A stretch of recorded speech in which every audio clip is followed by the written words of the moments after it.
Now, this grit and this grind that you need to have and the conviction that you need to have in your solution is what I would suggest that takes you a notch higher than all the other people around.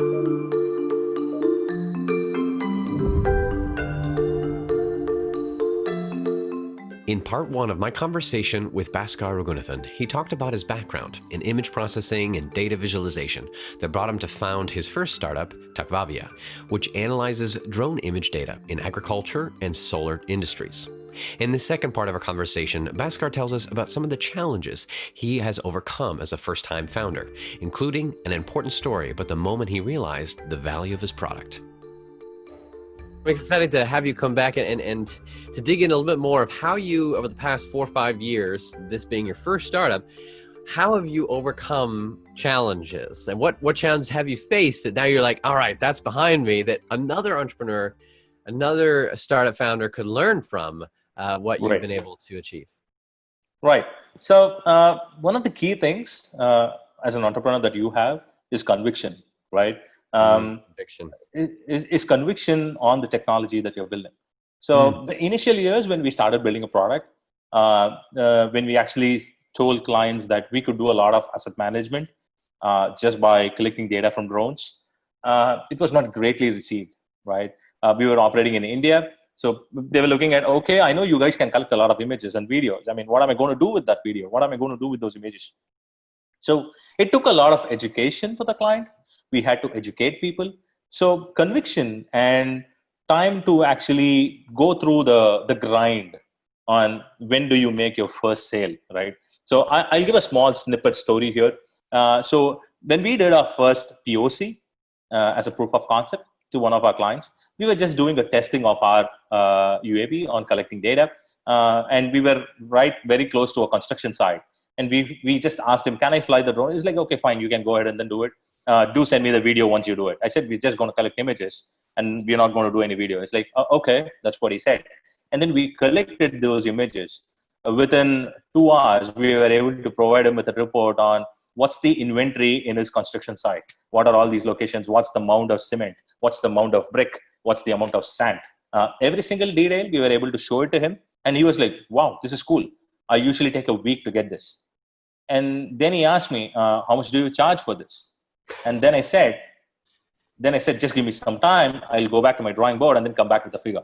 Now, and that's when our use case actually was born. Wow. Now we understood. Now, so when you actually provide good valued information, somebody should say, hey, how much does that cost? Exactly. So then I understood, okay, people are willing to pay for this, right? And that's when we understood, right? Now, this did not come over time. I mean, it was not over a 2-month period. We took close to a year to get here, right? But till then, we were producting, we were trying. And then after all this, we were able to sell, and we started selling services. People started accepting, okay, aerial mapping is a good solution for us to actually start mapping assets. Now, there came a period after when people got to know that aerial mapping is a really good solution. 1 year, 1.5 years into this, there comes the next problem, right? And you have too many competitors. There are at least a dozen of them doing very similar stuff. Technology gets known. People learn this. And then that's when people go, it's like, everybody is doing it. What differentiates you? And that's when we went back to drawing. Okay, we have another problem to solve now. It's been 1 year. We've been challenged greatly. Now let's go back. And then we started building a platform, right? We started showing data, not just as mere reports and documents. We started building a platform. So we gave them a map of sorts, just on the browser.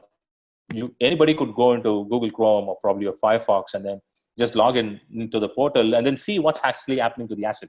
And that's when we went a notch higher when compared to some of our competitors. Now, this grit and this grind that you need to have and the conviction that you need to have in your solution is what I would suggest that takes you a notch higher than all the other people around. You have to have that knowledge that what I'm building, it has value. I'm working on it, and even if it doesn't show up right away. And I love your point of getting, after you've taken the time of a year, or however long it takes to build that first part of it, just get out there and when you hear, how much does that cost? Well, great. Exactly. Let me figure that out, and then you can take it from there. Right. And that process then from initial that guy wants something. And so you started to develop the business model around it till Yes. now where you are today. I mean, how many clients are you able to have on your platform on a regular basis? On a regular basis, we're looking at least 20 to 25 Great. clients right now. We're looking to scale it up. Once we move into the subscription model, we'll have much more than what we currently have. What did it take to really get those first couple clients on board and paying you a regular basis? That's okay. So the key thing here is consistency in solutioning, right? So we've got a whole bunch of customers right now who are actually coming to us for the past 3 years, right? The first time when you deliver a solution, you learn the industry with the client. Invariably, the best thing that could happen with your first customer is always the best win that you get.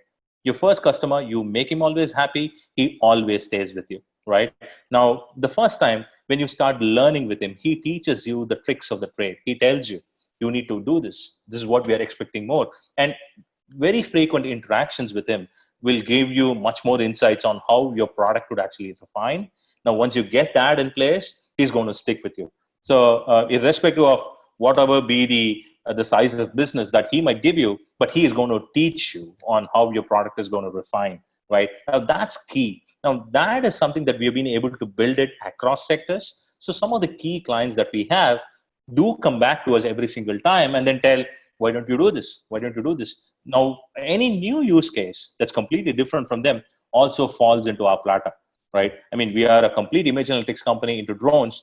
We were asked to solve a problem on a completely different set of a sensor requirement just because they saw the value in how we build a solution, right? Now, that's when you get to know, right, okay, this client is completely with us.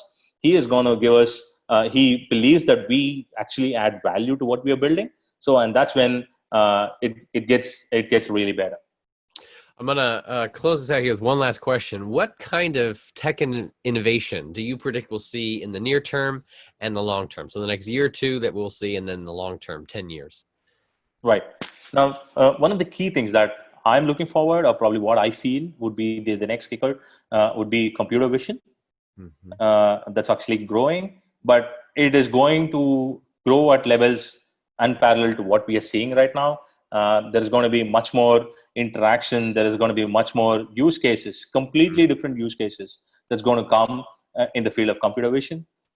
In the next decade, I would say the interaction between computer vision and blockchain is what is going to be disruptive. We have not seen such an interaction that's going to happen. Now, how computer vision and blockchain is going to interact with each other. One of the use cases that came to us when we were talking with a bunch of people 3 years back, can we use blockchain to control drones in space, right? Now, I never understood that question in the first place, but the guy who was thinking of this came up with this idea. Is there a possibility that we could do it? But we don't have so many number of drones that's actually moving in our airspace right now, right? You don't see drones right over your heads, right? But we will be heading there in the next 5 years. We see a lot of drones that are coming up.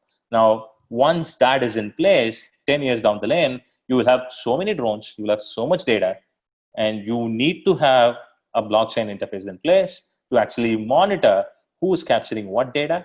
And you need to have a computer vision algorithm that's going to actually tell you how these systems interact with each other. This is what I foresee in at least the next 10 years. It might be a wild dream, but I feel this could be a potential a game changer. Wow. Yeah, you intrigue me on this future of this combination. I'd never put them two together.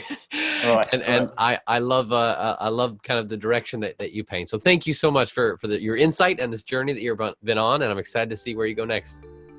Yeah, thank you so much, Alex. It was nice talking to you. Thank you so much.